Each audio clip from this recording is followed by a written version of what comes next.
Hello, Grandma. Where are you go? ඈ? නෑ මං ඇවේ ආච්චි කොහෙද යන්නේ කියලා. අනේ පුතේ පෙසරක වැඩිලා මේ ඉස්පිරිතාලේ නතර කෙරුවා. අද තමා ටිකට් කැපුවේ. යන්න එකක් නැතුව පුතේ මේ වටපිට බල ඉන්නේ. නගින්න Grandma. මං ගිහින් දාන්න. මයිකල් ඒක නම් අගේ කළ යුතු වැඩක්. අය පුතාට පින් සිද්ධ වෙනවා යන්න එකක් නැතුව හිටියේ පුතේ. good morning ආච්චි. සාදරයෙන් පිළිගන්නවා.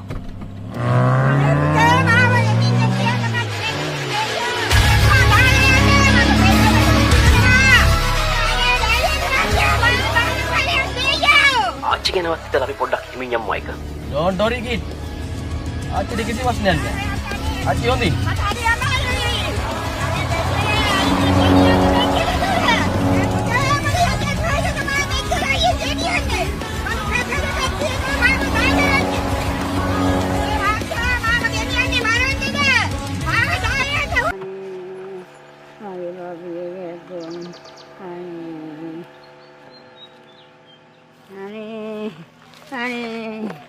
අනේ මට හරි අමාරුයි.